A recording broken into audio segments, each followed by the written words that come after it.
All right, welcome everybody. My name is Richie Eppink. I'm the legal director of the ACLU of Idaho. This is the first time, as far as I know, that we've done Welcome everybody. My name is Richie Eppink. I'm the legal director a webinar, of the and so that's why you'll probably see some other technical difficulties like that. We've done some live streaming before of our events on Facebook, but this is the first time we've done a webinar like this on YouTube Live. So bear with me if we have some troubles, because I'm learning this as I go, and I'm doing it all by myself here. I think I'm almost the last one left in the ACLU offices this evening, and the purpose of the webinar tonight is to provide some additional information for our new resource that we created here in Idaho called What You Can Do If You or Somebody You Know is Bullied or Attacked.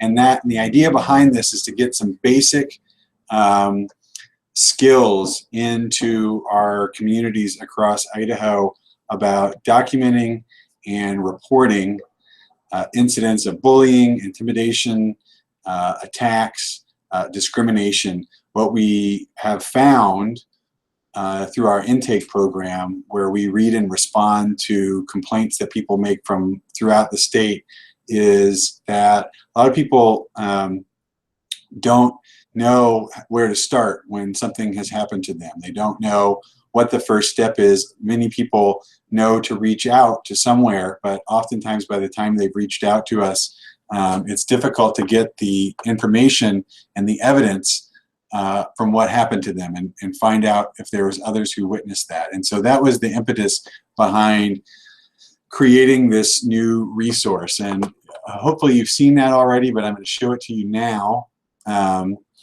It is available on our website, which is at acluidaho.org. Hopefully that's up on your screen now.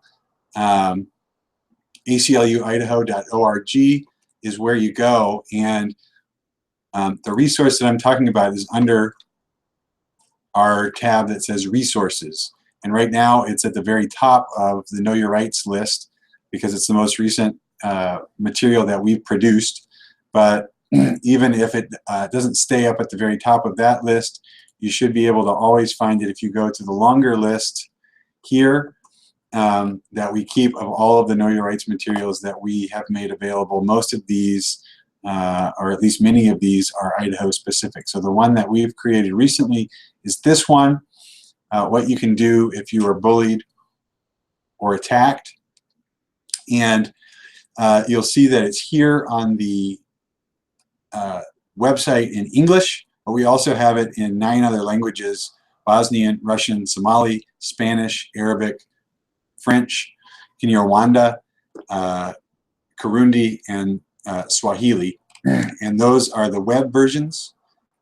And then you can also find, if you want to print these, you can find PDFs that are designed to be printed out further below on here. There's also a video, which I'm not going to play here because I think it might screw with the way that the live streaming is going on the webinar. But if you click on this video, you will be able to watch the same information presented by one of our staff members, and also turn on captions that are in these same languages. So you can watch the video with captions in any of the languages that the material is available. So that's the material that we produce, but the purpose of this webinar is to not only just stress these basic steps of documenting and reporting, but also go into a little bit more detail about each of those steps and some tips that, that we've observed that help us when we're dealing with the people who reach out to us after something's happened to them. And also from our conversations with others, we feel that the same things would help with people who decide to report things elsewhere. So that's the material and where to find it on the web. I'm going to go back to the video to talk about these basic steps, and then go into some more information about each of those. So the real basic skills that we're trying to get into the community is documenting things that happen soon after they happen or while they're happening, if that's possible to do that safely, and then reporting that to somebody that you trust, an organization or an individual that you trust, who might be able to take that information and use it to help you prevent something similar in the future happening either to you or somebody else in the community. So first I want to start off with talking about documenting what happened. So there's a couple of trade-offs that come throughout this process when something has happened to you, when you've been intimidated or attacked or bullied. And the first trade-off comes with thinking about documenting.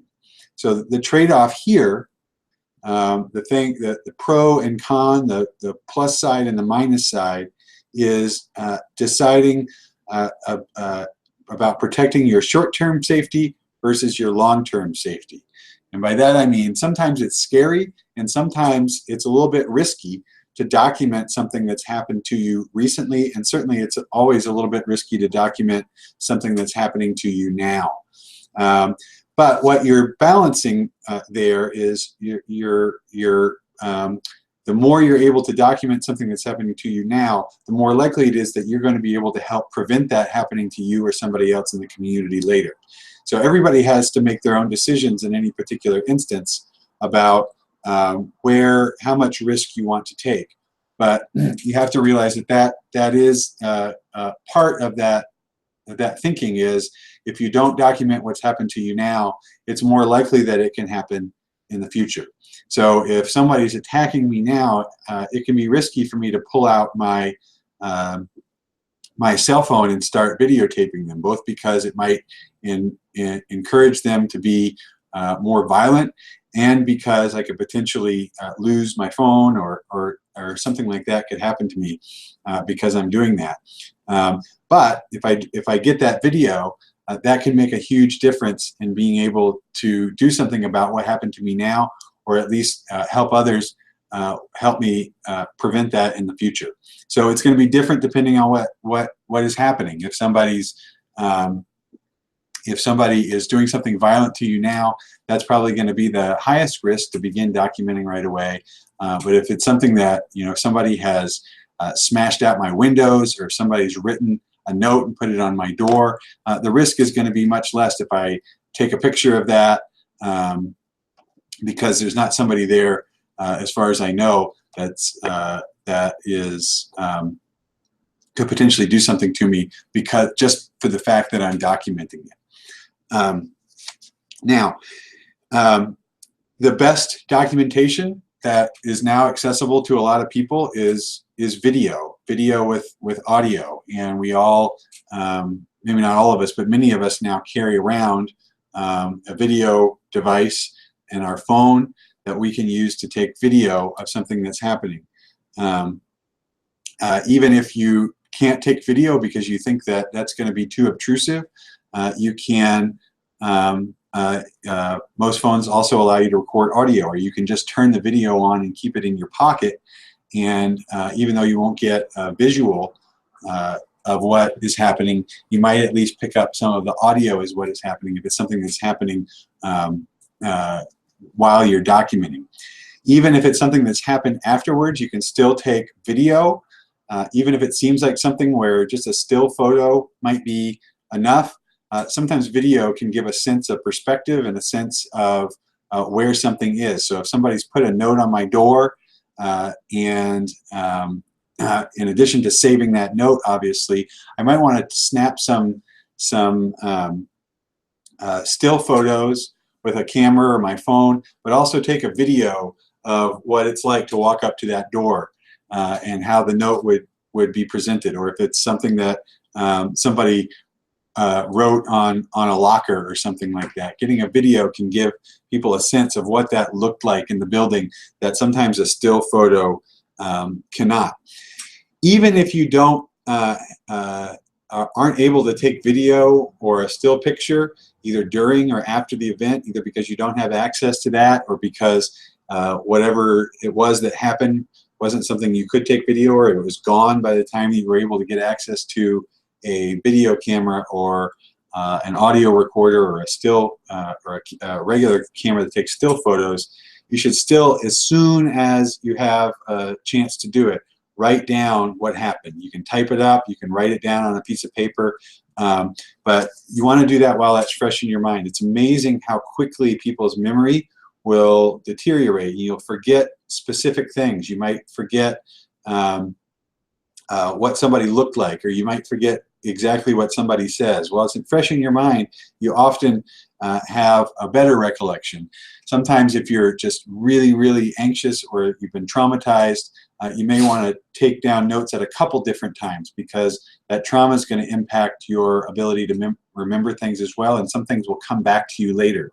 So you can, if it's something that you begin to think of other things later on, you can pull out that same notebook or that same piece of paper that you wrote down your original recollection on, and write that down, date it, and say, a day later, on today's date, I also remembered this. This will help you when you get to the reporting stage, but it will also help you refresh your own memory and remember what happened. It'll jog your memory if you write down things that happened to you, so that you can remember it for yourself later on. So those are the basics of the first things that you can do, is during or as soon after an event as you can, take video, take still pictures as well, or take audio during an event if you're scared about pulling out and you think it's too risky to pull out that video camera itself while something is happening to you. But after you get that done, after you get the still photos, and after you've written down everything that you can remember with dates and times and places and names of anybody that you know and descriptions of anybody that was involved that you don't know, that's when you can begin to collect some additional evidence. So that's the second part of documenting things, is the documentation that you can do yourself, but then you can also see what other people or cameras might have seen. And that involves, again, deciding on the different risks that you want to take, protecting your short-term safety in the immediate moment versus protecting your long-term safety by preventing something from happening later on. So the two basic things that you can do to collect other documentation, other evidence that might be out there, is to talk to people who might have seen it. Obviously, it's something that happens, if it's something like an attack in a public place or at work or at school, the sooner that you can begin to look around and see who might have seen that, the better.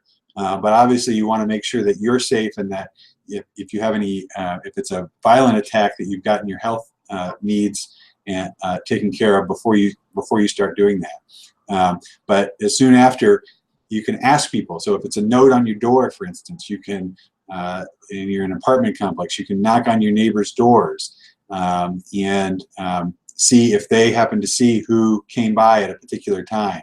You can also check around the area to see if there's other cameras that might have seen that. There's going to be two types of cameras that could see things that might happen to you, or that, if somebody's put a note on your locker. There's two types of cameras. There's the movable cameras, the cameras that we carry in our pockets that people might have pulled out. And there's also cameras that are stationary cameras, surveillance cameras, security cameras. And look around for any of those. If you think somebody might have taken a video because you saw somebody holding their phone up while something was happening to you, try to see, watch where they go to see if you can track them down. Or you can, if it's in school, you can ask people, or in a workplace, you can ask people who might know that person. You say, here's a person with who looked like they were 5'6" and they had brown hair. You know anybody who looks like that, who might have taken a video at that time, and try to track them down and get their video from them. You can also look around to see those stationary cameras, and if you spot any, you can try to figure out who might own that stationary camera. And unfortunately, a lot of people who operate security cameras, the footage on that's taken, the recording that's taken, is deleted automatically. Sometimes after just 6 hours or 12 hours or 24 hours, it just overwrites itself because they don't want to store that much video. And so you have to act fast to get that information. The same thing with witnesses. Not only do witnesses disappear, people who saw what happened to you, but it can be more difficult to track them down the longer you wait. And of course, just like you, their memory will deteriorate over just a few hours, and then certainly after a few days or a few weeks, they might not even remember where they were. In some cases, they might not even remember that they saw anything. And so the sooner you gather that information, the better. But again, just like with deciding whether to pull your phone out in a particular moment, you have to think about your short-term safety. Going up to people that you don't know can be scary, and sometimes it can be dangerous. But also, while also balancing that against your long-term safety and thinking about what you will need to try to prevent this from happening to you or somebody else in the future.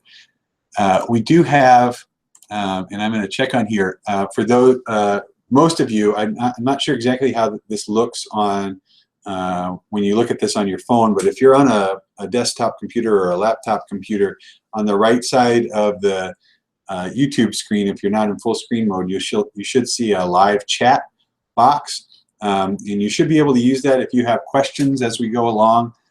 You can just type that in there, and I hopefully will be able to see this. Again, it's the first time we've done a webinar like this, so if it's not working, I guess I'll try to find out later on. But hopefully that live chat is working. If you've got questions or feedback or comments as we go along, use that live chat box to interact with me. So documenting video, audio, and still pictures if at all possible, but at the very least, everybody should be able to write down, or at least tell somebody who can write down what happened to you as soon after that as you can, so that you get as much out of your memory as you can.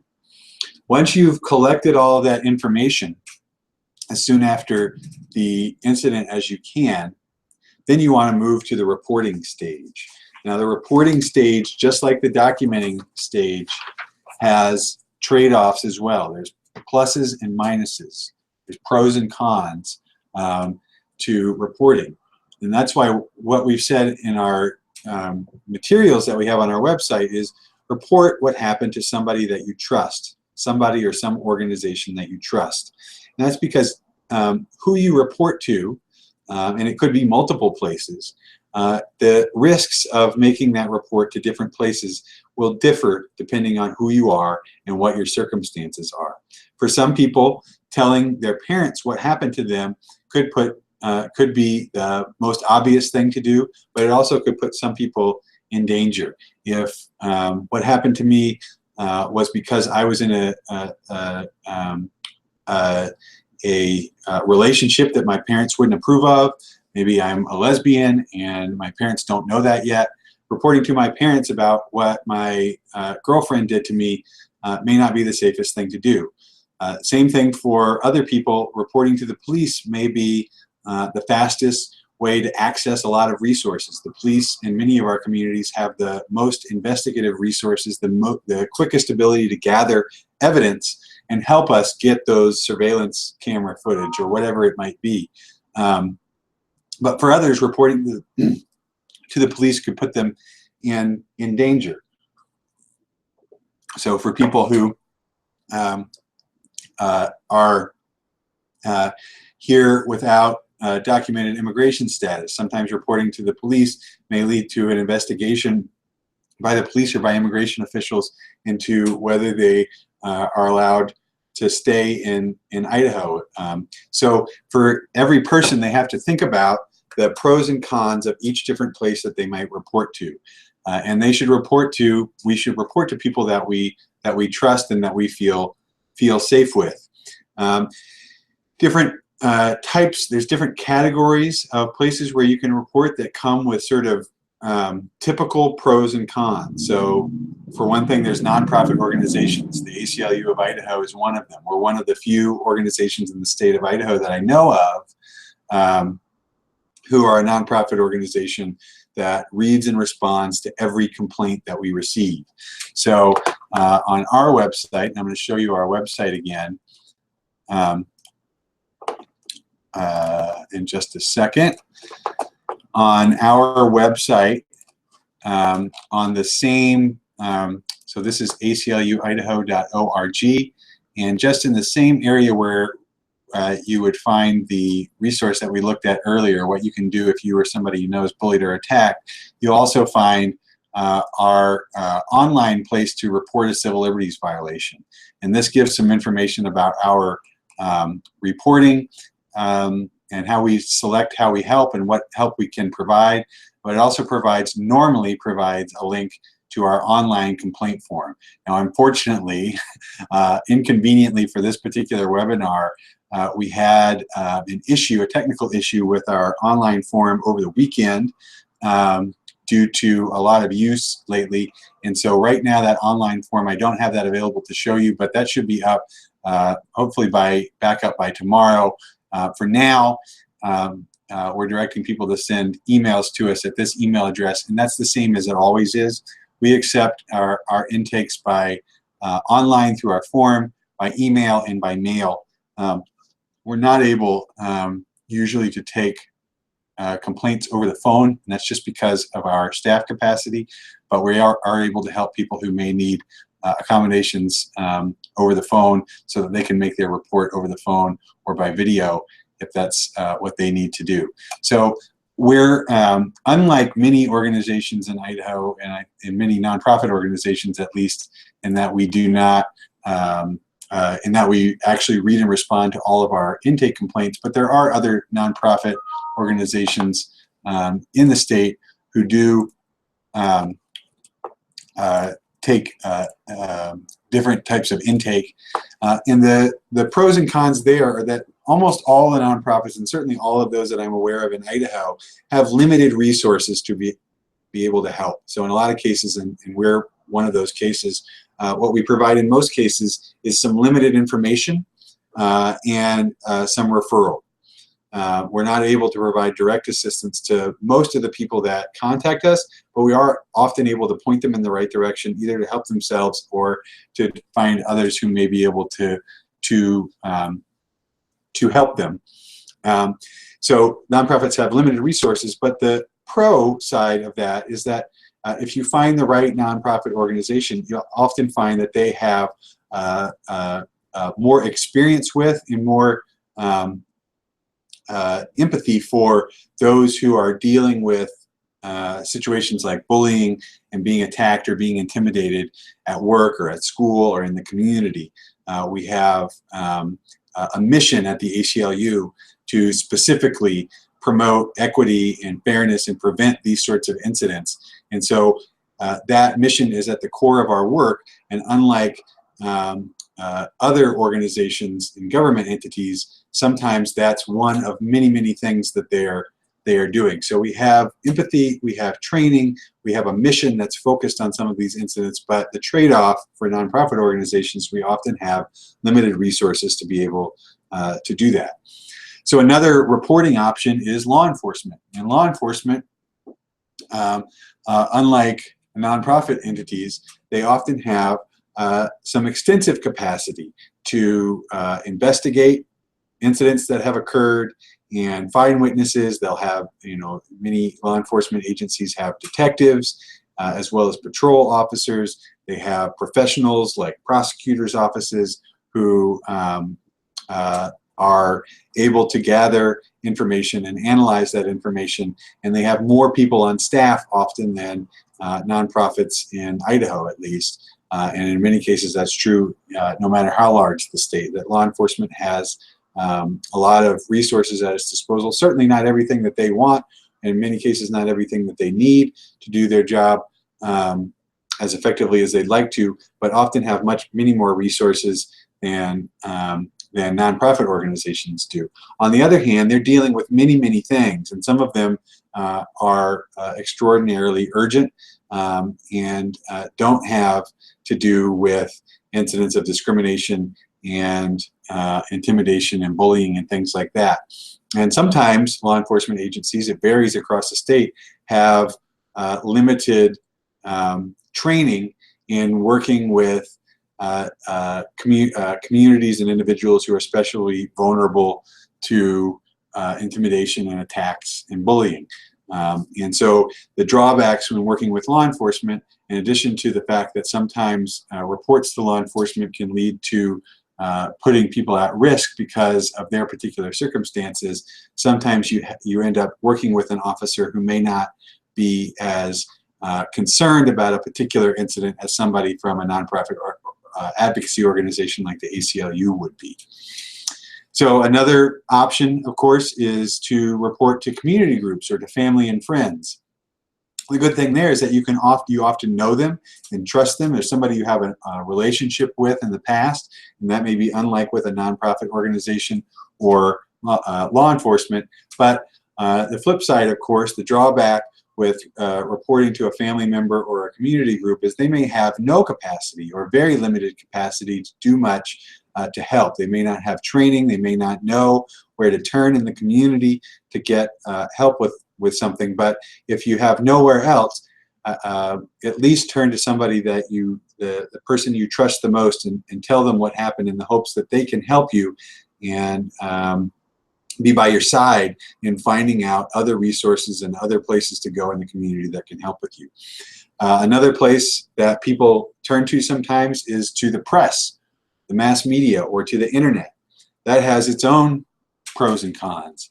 So first of all, the press and the media can quickly spread information about what has happened to you, and that has its own pluses and minuses in itself. When the word gets out about what happened to you, not only can you increase the likelihood that somebody can find you and help you, somebody who has resources to help you, so as the word spreads around the community, somebody might know what to do, or might have some resources to help you, or might even start a campaign to address what has happened. On the flip side, sometimes that additional attention that you get can lead you to be at greater risk to being attacked or being bullied in the future. That attention can draw more attention, and some of that attention can be negative attention. So just like with documenting, you need to think about how to do that safely. With reporting, you should be thinking about how to do that safely as well. And it's perfectly fine, and in fact, probably a good idea in many situations, to report things to multiple places. So if you do decide to report something to law enforcement, you may want to also report that to the ACLU or to another nonprofit organization that you trust, and certainly report it also to other your friends or family members that you trust, your close friends, close family members, so that they may have ideas and at least they can help you plan for your safety as you go into the next day and in the next week into the next month. Now, the last thing I want to go into some detail about is formal processes for reporting certain things that happen. So a lot of times the places where we are most at risk of being bullied or attacked or intimidated are in places where we end up having to spend time with people that we wouldn't choose to spend time with. And these are the classic places that we all are used to as part of our day-to-day life. So there's school, there's work, and then there's the community. And for some of us, there are other institutions like jails, prisons, or state hospitals. These are the places where we go when we're not at home and when we have to spend some time with people who we might not choose to. There's strangers there, or there's others who we'd rather not be in the same building as them if we if we had any choice about it. But when we go to school, when we go to work, many times, and then sometimes when we go into public places in the community, like stores and parks, we end up having to share that space with people that we wouldn't necessarily choose to otherwise. And in some of those places, there are formal processes for reporting these things that have happened to us. And unfortunately, those processes are difficult to learn about.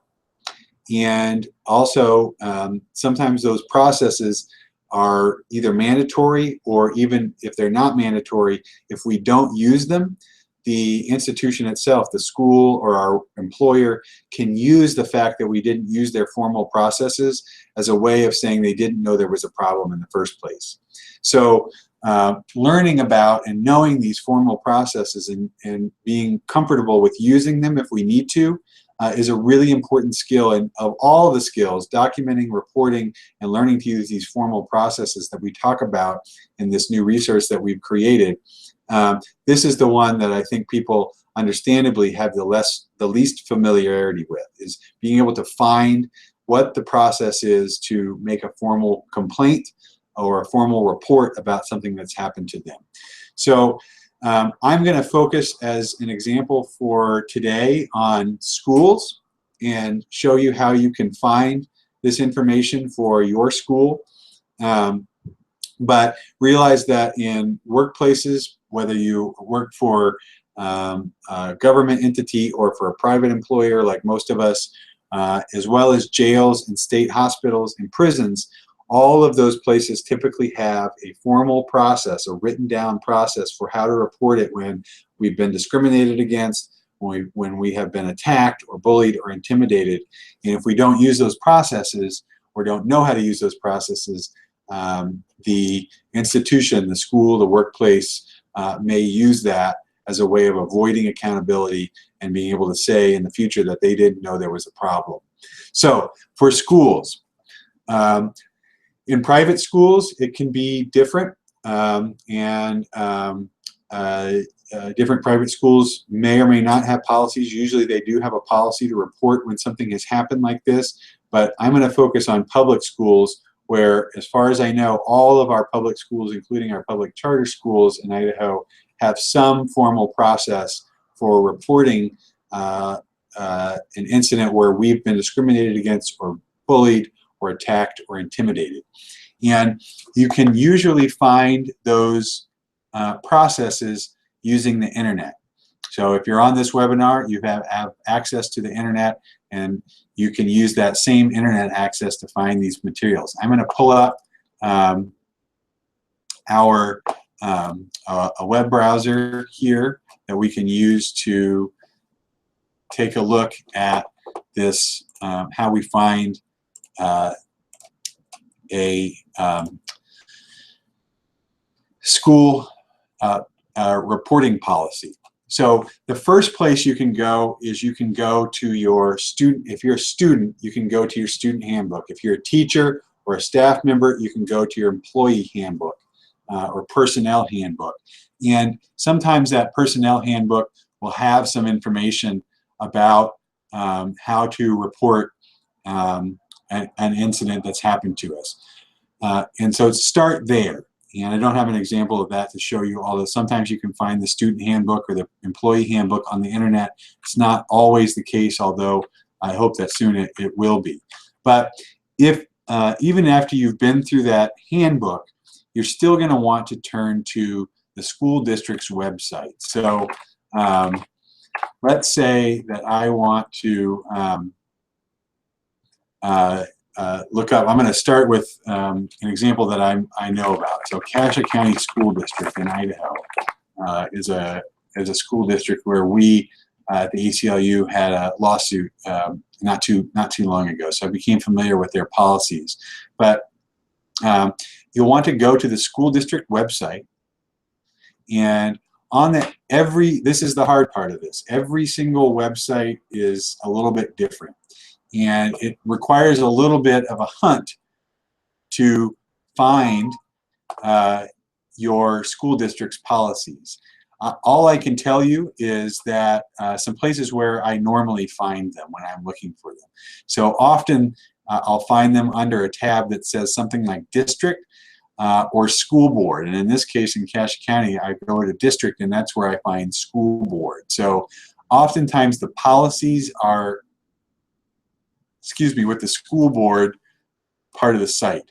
And here in Cassia County, that's the case. So once you go to the school board page on this website, you see on the left that they have board policies. And once you get to the board policies, at least in my experience in Idaho, they're all different as far as how they present them and the organization of them. And this is why this is something that you may want to do now. You may want to do it tonight or tomorrow. Even if you don't have an incident report now, it's worth tracking down where these policies are for the school district or school districts that you're interested in.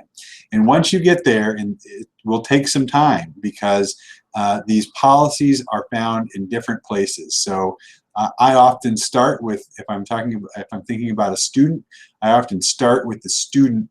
There's usually a student portion of the board policies, and that portion will usually pull up a whole bunch of different policies. And I'm just going to have to read through each different policy to see the ones that are of interest to me. And you just got to look at each one that you think might be of interest to you. So in this case, student harassment, I think, okay, that's interesting. And right below it, prohibition against harassment, intimidation, and bullying. So I can pull those policies up, read about them. Here in this case, they've got a definition. They identify some prohibited behavior. And then I finally get to this part that says reporting. And this tells me about my reporting options. I can report anonymously, but if I do that, it won't take formal disciplinary action. And the policies are going to vary from school district to school district about how helpful they are in telling you exactly what you need to do. This one is not especially helpful. It says district personnel are required to report. I still don't know exactly who I need to report to, but I do know that if I make a report, they're supposed to investigate. Once you find one policy, you shouldn't start there. You should budget for 30 minutes to an hour to spend with the policy manual to find these policies. And unfortunately, I've also found that a phone call is not often a shortcut. A phone call might be helpful if I call the district and ask for the relevant policies, but many times I have called the district asking for the relevant policies, and then after I've done my own review, found that there are many other policies that could be applicable. So in this case, I found two policies in the student part of the handbook, and you have to be careful to make sure you've looked at all the pages. So I found two policies already that I want to look at, maybe print those out. I want to keep going through and looking at all the different policies that might be applicable. And it's not just, you can't really stop, I wish you could, but you can't really stop with just the student section. And in Cassia County, just to cut to the punchline, I happen to know that some of the most relevant policies here are found in this part that says school board. So the policies that we want to, where it tells us exactly how to make these sort of reports are found at the very end of a section that you might not look at, the school board policy within the school board manual. And in fact, it's this policy number 294, the civil rights grievance procedure, that sets out exactly how to make a complaint, and it tells you that you have 180 days to do that. It tells, that triggers this investigation requirement that they have to investigate within 10 days or begin the investigation within 10 days, complete the investigation within 90 days. So this is the real meat of how some of this reporting goes, and it gives you protection against retaliation for reporting, which is important as well. But I wouldn't have found that if I had not have looked in all of those different places. And just to show you, we can pick any school district in the state, and you'll see that it's going to be different. So if I go to the Moscow School District, their website is going to look differently, and I actually don't know where to find the policy on here. You would have to go and poke around till there's the Board of Trustees, and then there it is, board policy. And then we get to the board policy and see they have theirs organized in different ways. We still have a student section through this to see, and it looks, in fact, so they have their policies sort of outlined like this. So I would have to go through and punch through each of these these things to find the policies that I'm looking for. And like I said, I don't know where they are in Moscow. I haven't, here we go, student harassment. That might be one policy to start with. They have a definition of intimidation and bullying. But I'm going to have to look through all these policies, and I know it's tedious. Believe me, I know it's tedious. I've done it many times. But this is the hard work of learning how to find the reporting process for just one school district. Now, once you've found that process, you want to obviously follow that process to make sure that you've made a record of what's happened to you. But again, that may very well, and I encourage you, especially if it's with a school district, that should be one form of reporting in addition to at least one other. In addition to at least telling a friend or close family member that you trust, thinking about reaching out to a nonprofit organization. And what you may find is that if you report to 3 places, that one of them may actually begin an investigation, 2 of them may point you to other places, and it can be frustrating. In fact, I think in most cases in Idaho, you'll find that it is frustrating to report these sorts of incidents. But oftentimes, people with some persistence who have collected the documentation that all the documentation that they can at the time of the incident, or at least as soon after that is safe, and who report to multiple places, will eventually find somebody who will at least look into that or provide them with some information to help them in the future.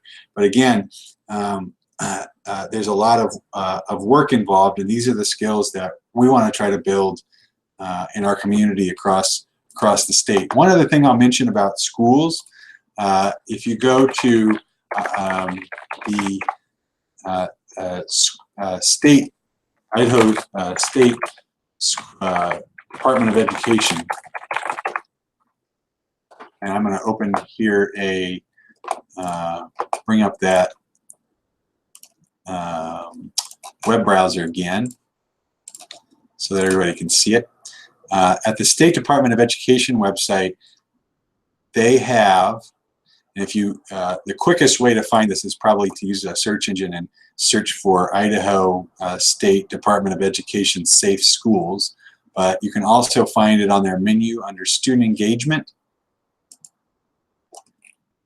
Safe and Drug-Free Schools. They have some additional resources. The Superintendent of Schools, State Superintendent, recently put a video, but they have some resources on their page with model policies, which not all the schools have adopted the model policies. But the main thing I wanted to point out here is just they've set up, and I actually don't know how well this works because I haven't heard from anybody who's used it. They have set up a sort of a backstop for reporting bullying or school safety issues, and that's here on that Safe and Drug-Free Schools page under the School Safety and Concern form. Now, you'll note that what this form says is that they're going to defer to the local school district, but they wanted to provide an outlet for people who went through the school district policy and felt that it was unsuccessful or frustrated by it, which I know that a number of people have been because they've reached out to the ACLU, that you can also complain to the state school Department of Education. And if you do feel that you went through the school district level process and weren't satisfied with what happened there, I think it does make sense, even if this doesn't amount to anything else, to at least report that to the State Department of Education. The more data that we have in multiple places, at the school district level, at the State Department of Education level, and within the nonprofit organizations themselves, the better sense we have about what's happening in Idaho and what additional resources need to be brought to bear. We use our intake information, obviously not at an individual level, but at an aggregate level with the many different complaints that we get. We use that information to decide where we want to focus our efforts and it also helps us attract additional resources into the state, whether it's for the ACLU or for other nonprofit organizations, from funders both within the state of Idaho and from outside the state, national funders, that we can bring additional resources to bear the more we know what's happening across the state. And of course, almost all of our cases that we take on at the ACLU, whether they be cases that get publicity or some of our school cases, we never share that information with the public because of the privacy issues that are involved. Sometimes we're able to provide direct assistance, but even if we aren't able to provide direct assistance, we provide help to the community, just like law enforcement agencies do, just like the school districts do, in collecting this information so that we can do analyses and issue reports about what's happening across the state. So your reports are valuable in many different ways, not just finding help for your specific situation, but also helping the general community and the state more broadly, because the more information we have about what's happening, the more we're able to bring more resources to bear. So that's what I wanted to focus on. Let me pull up the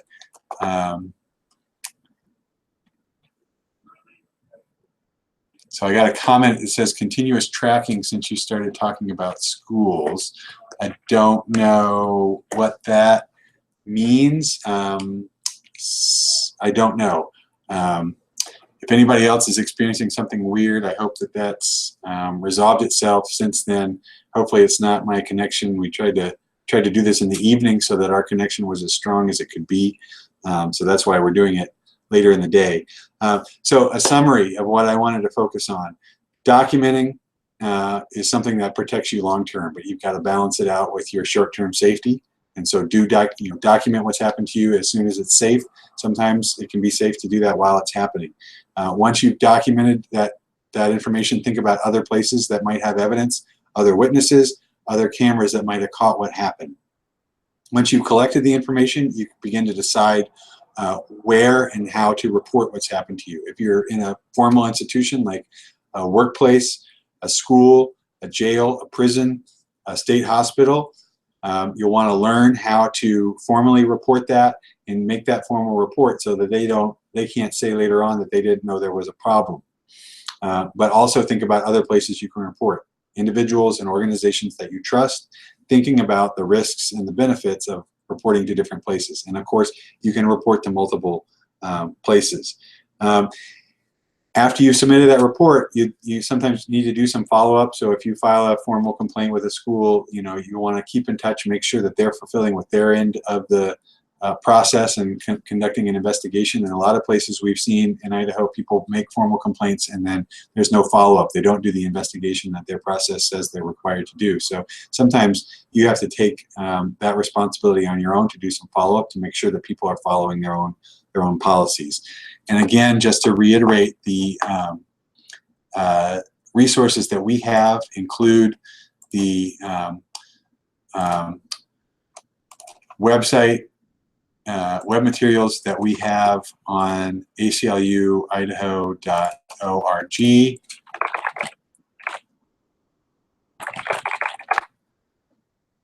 And I hope that we knew this was going to be our first webinar, so we didn't do massive publicity about this because I wanted to make sure it was working for folks. But we'll probably do another one of these. But in the meantime, please spread the word about this resource. We want to build skills in the community. We're not going to be able to talk to everybody. Our webinars are not going to reach everybody. So you can share this with everybody on the web. You can share it in multiple languages. You can also share the other resources that we have in our Know Your Rights section of our website at ACLUidaho.org. So thanks for the folks who did join and were able to see what it looks like to see Richie Eppink doing his first webinar ever. And I hope it came across relatively well to those who were able to join. And I now know how to do this better than I did yesterday, that's for sure. And we'll try to do another one of these maybe in a month or so.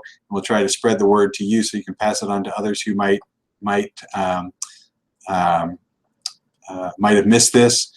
And we'll hopefully be doing some webinars on some other topics as well through YouTube Live, and we'll continue to live stream many of our events on Facebook. So if there's any questions or comments, this is your last chance. Use the live chat box on the right-hand side, and we'll see you next time. Thanks so much.